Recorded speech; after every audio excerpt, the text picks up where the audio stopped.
Negeri ini memanggilmu kawan. Belajar bergerak berbagi untuk negeri. Guru penggerak majukan pendidikan. Guru penggerak menghamba pada murid. Kreatif rancang pembelajaran. Hargai potensi, tingkatkan prestasi. Lahirkan profil pelajar Pancasila. Belajar bergerak berbagi. Salam guru penggerak. Perkenalkan, nama saya Augustni Hananiwati Telombanua STH MPDK GR. Saya calon guru penggerak angkatan 7 dari SMA Negeri 1 Gunung Sitoli. Pada saat ini saya akan melaksanakan praktik supervisi akademik terhadap salah seorang rekan sejawat saya. Di sini saya bersama-sama dengan Ibu Susianti Figoraya Nazega STH. Beliau adalah guru mata pelajaran Pendidikan Agama Kristen dan Budi Pekerti di SMA Negeri 1 Gunung Sitoli. Dan pada saat ini kami akan melaksanakan percakapan pra-observasi. Selamat pagi Bu Susi. Pagi. Iya Bu, pada hari ini, hari Senin, tanggal 27 Maret ya Bu, kita akan melaksanakan beberapa percakapan untuk pra-observasi kelas, di mana saya akan melihat Ibu mengajar. Dan rencana ya Bu, itu saya akan masuk di kelas Ibu itu pada hari Selasa, tanggal 28 Maret ya Bu. Kira-kira itu di kelas mana Bu, dan pukul berapa saya boleh melihat Ibu mengajar? Baik Bu, bisa. Itu saya mengajar di kelas 12 MIPA 2. Waktunya itu Bu 7.30 sampai 9.45. Berarti kita akan masuk di kelas 12 MIPA 2. Iya, benar. Dan pada saat itu Bu, materi yang akan Ibu ajarkan tentang apa ya Bu? Yang ketepatan dengan waktu itu Bu, materi saya adalah menjadi pembawa damai sejahtera. Oh, menjadi pembawa damai sejahtera. Ya. Itu berapa jam pertemuan Ibu alokasikan waktunya? Iya, saya mengalokasikannya itu Bu 6 jam pertemuan atau 2 kali pertemuan. Oh. Baik Bu, kalau boleh ini saya lihat dan saya tahu juga tujuan pembelajaran yang sudah Ibu siapkan dalam pembelajaran itu tentang apa saja ya Bu? Baik Bu, akan saya jelaskan. Yang pertama, tujuannya itu saya ingin siswa itu nanti mampu menjelaskan apa arti damai sejahtera menurut Alkitab. Yang kedua, siswa juga mampu menggambarkan ciri-ciri kehidupan masyarakat yang diliputi oleh damai sejahtera yang dikehendaki oleh Allah. Yang ketiga, siswa mampu menyebutkan contoh-contoh perilaku pembawa damai sejahtera Allah. Dan tujuan terakhir Bu, saya ingin sekali nanti siswa mampu membuat laporan tentang tindakan yang dilakukannya untuk mewujudkan damai sejahtera Allah kepada sesamanya, gitu. Oh baik Bu, berarti dari tujuan yang sudah Ibu siapkan ini ya, kira-kira hal-hal apa saja yang sudah Ibu identifikasi sebelum Ibu masuk ke dalam kelas untuk mengajar? Oke baik Bu, saya akan menjelaskan. Yang pertama, analisis pemetaan kebutuhan belajar murid berdasarkan kesiapan belajar murid tersebut Bu. Yang kedua Bu, analisis pemetaan kebutuhan belajar murid itu berdasarkan minat belajar murid juga. Dan yang terakhir sih, analisis pemetaan kebutuhan belajar murid itu berdasarkan profil belajar murid Bu atau gaya belajar, seperti itu Bu. Oh iya Bu, berarti dari yang sudah Ibu identifikasi ini nanti area mana yang akan dikembangkan Bu dalam pembelajaran di kelas? Baik Bu, saya akan mengembangkan itu di area diferensiasi proses, yaitu saya akan membuat kelompok belajar tambahan untuk mengajarkan kembali konten dengan cara yang baru atau lebih terbimbing bagi murid yang mengalami kesulitan, dan selanjutnya memberikan juga kesempatan kepada murid untuk memilih apakah ia ingin membaca materi secara individu atau secara kelompok Bu. Dan yang satu lagi Bu, yaitu diferensiasi produk Bu, yaitu memberikan murid pilihan mode untuk menunjukkan pemahamannya, apakah lewat tulisan, lewat diagram, demonstrasi, lewat gambar, dan mungkin hal lain Bu, seperti itu. Oh iya Bu, baik, sangat detail ya Bu yang sudah Ibu susun tentang beberapa diferensiasi yang akan Ibu terapkan di kelas, terutama tadi diferensiasi konten dan produk. Iya.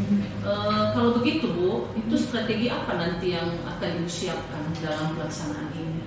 Ya baik Bu, saya sudah merencanakan Bu strategi pembelajaran yang akan saya pakai itu.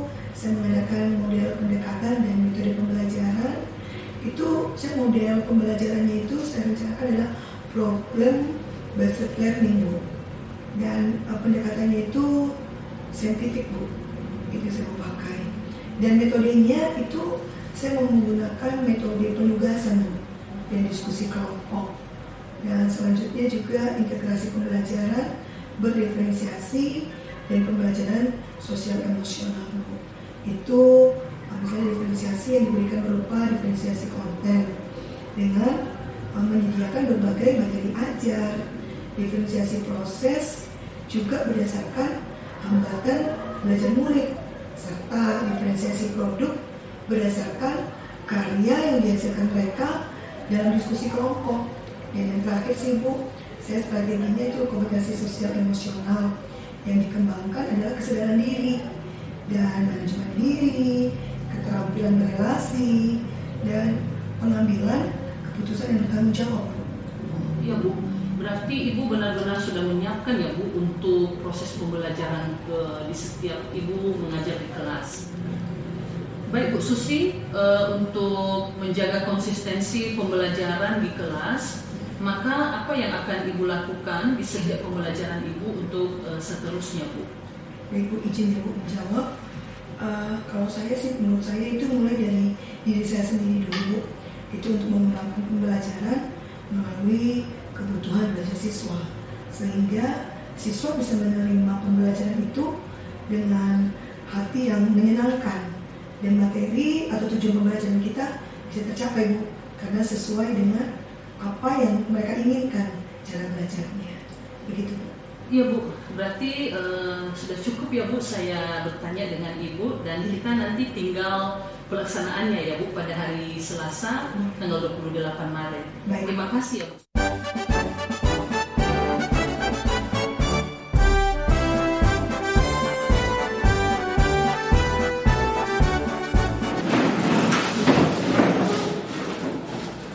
Hormat.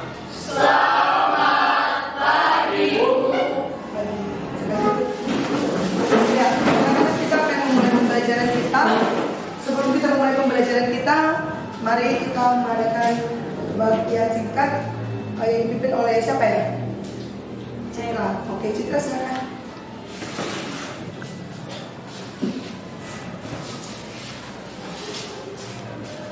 Baik, Ibu Guru dan teman-teman semua, Shalom. Shalom. Baik, mari kita bernyanyi. Terima kasih Tuhan. 3. Terima kasih Yesus untuk kebaikan-Mu sepanjang hidupku. Katakan terima kasih. Bapak yang baik, puji syukur kami ucapkan Bapak, di mana pertolongan-Mu telah menyertai kami sehingga kami bisa berkumpul pada hari ini Tuhan. Kami tahu itu bukan karena kekuatan kami, melainkan belas kasihan kepada kami semua. Bapak, inilah kami sebelum kami meminta mulai proses belajar dan mengajar kami. Ya Bapak, inilah doa kami yang jauh dari kesempurnaan, sempurnakanlah ia dalam diri anak Yesus Kristus. Baik, Ibu akan melihat kehadiran kalian. Ibu akan cek yang ada, tolong katakan hadir ya. Semua ya nak. Agnes Florencia Gulet, Ada Bu. Alio, Berhan, Citra. Hadir Bu. Baik, Deborah. Hadir Bu. Iya, selanjutnya Vini, Hadir Bu. Hanati. Hadir Bu. Baik anak-anak, sebelum kita melanjutkan materi kita, biar kita lebih semangat untuk belajarnya, kita harus briefing dulu. Setuju? Setuju. Berdiri semua. Ya, mari kita bergerak dan kita bisa semangat. Kita mulai.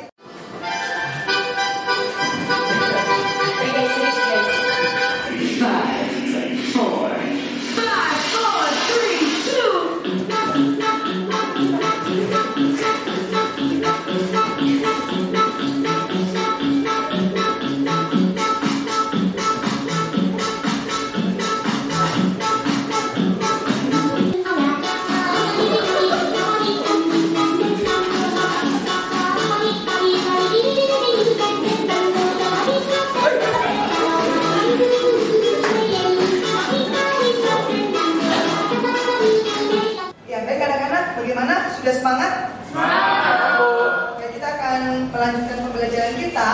Hari ini kita belajar dengan judul Damai Sejahtera menurut Alkitab.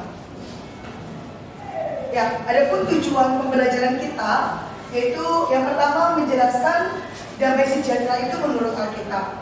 Yang kedua, itu menggambarkan ciri-ciri kehidupan masyarakat yang diliputi oleh damai sejahtera yang dikehendaki oleh Allah. Yang ketiga, menyebutkan contoh-contoh perilaku sebagai pembawa damai sejahtera Allah.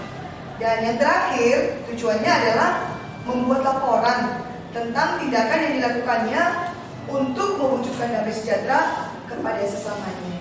Demikian tujuan pembelajaran kita hari ini. Baik, anak-anak, kita pernah nggak merasakan bagaimana kita merasakan bagaimana menjadi orang lapar? Kamu bisa meresapi gimana kita memerankan bagaimana sih ketika kita itu menjadi seorang yang lapar. Dan di sana juga kita bisa lihat bagaimana doa orang yang sedang merasakan kelaparan itu. Nah, di sini ada ya, jadi sudah saya berikan, saya tampilkan di slide, yaitu bahwa kamu diminta untuk bagaimana menghayati puisi yang dituliskan oleh sastrawan terkenal W.S. Renda puluhan tahun yang lalu. Isinya itu menggambarkan pergumulan dan perasaan yang dialami oleh orang yang lapar. Nah, saya minta kalian bisa merenungkannya. Bagaimana sih menjadi orang lapar itu? Bagaimana rasanya? Bagaimana menghayatinya dalam kehidupanmu sehari-hari atau ketika kamu mengalami atau merasakan lapar tersebut? Nah, supaya memahami makna damai sejahtera menurut Alkitab, saya mau menjelaskan bagaimana penggunaan kata shalom atau damai sejahtera yang biasanya itu dalam bahasa Ibrani diterjemahkan menjadi damai atau damai sejahtera. Dan dalam bahasa Yunani yang digunakan dalam penulisan Perjanjian Baru, kata ini diterjemahkan menjadi Tadi Ibu sudah menjelaskan beberapa hal supaya kamu lebih paham dari materi yang sudah saya jelaskan sebelumnya tadi. Saya mengajak kamu sekalian dan tolong diperhatikan baik-baik. Ada sebuah video yang akan saya tampilkan di depan ini. Kita nonton bersama ya. Teladan tentang bagaimana menjadi pribadi yang membawakan damai sejahtera di tengah-tengah keadilan yang sulit atau dalam perangan sekali sempurna. Kecuali mereka yang berpikir licik dan berhati licik. Semua yang bertemu dengan Tuhan Yesus mengalami cipratan damai sejahtera mendatangkan kesejukan. Aku sendiri akan menentang kamu sehingga kamu akan dikalahkan oleh musuhmu. Aku lebih keras. Bisa lihat dari ayat 40 sampai 42. Dengan menghayati bacaan tersebut, kita tahu bahwa hidup taat dan setia kepada Allah adalah pilihan yang selalu harus diambil, tidak dapat tidak. Sebagai umat Allah kita harus berlaku setia kepadanya. Namun sejarah menunjukkan bahwa bangsa Israel bukanlah umat yang setia kepada Allah mereka. Berkali-kali mereka jatuh pada penyembahan dewa-dewa yang dilakukan oleh bangsa-bangsa bukan Israel. Mereka berpikir bahwa penyembahan berhala seperti itulah yang justru kita mendengarkan beberapa rangkaian materi tadi, dan terakhir tadi kita sudah melihat video. Dan sekarang saya akan memberikan penugasan buat kamu semua. Di sini ada beberapa soal yang nanti akan kamu kerjakan dan kamu selesaikan. Tetapi sebelumnya, karena kita akan bentuk kelompok-kelompok, Ibu mau tanya dulu, siapa di antara kalian ini yang nantinya mau menjadi kelompok dalam yang suka menonton? Sini siapa yang suka menonton? Ya, oke, berarti kalian nanti kalau begitu mengerjakan tugas ini dalam bentuk video. Jadi di kelompoknya ya. Oke, selanjutnya siapa di sini juga yang suka menulis? Oke, menulis. Oke, nanti kalian juga akan mengerjakan tugas ini berarti dalam bentuk tulisan. Dan yang terakhir, siapa yang suka dengan menggambar? Oke, baik, terima kasih. Berarti nanti kalian akan mengerjakan tugas ini juga dalam bentuk menggambar sesuai dengan apa yang kalian inginkan masing-masing. Sekali lagi, kalian akan mengerjakan dalam bentuk video, tulisan, dan menggambar. Dan ini ada, saya sudah menyiapkan ada 2 soal. tolong nanti dikerjakan dengan baik sesuai dengan pilihan Anda masing-masing. Silakan bekerja. Oke, bagaimana? Sudah selesai? Sudah, Bu. Bagus. Ibu nggak muncul, tapi Ibu mau siapa di sini yang mau mempresentasikan apa yang sudah dia kerjakan. Silakan. Oke, saya silakan. Mari kita menyapa bersama. Silakan dibacakan oleh saya. Silakan. Baik, kami akan mempresentasikan hasil diskusi dari doa orang lapar. Kelaparan adalah burung gagak yang licik dan hitam. Jutaan burung-burung gagak bagai awan yang hitam.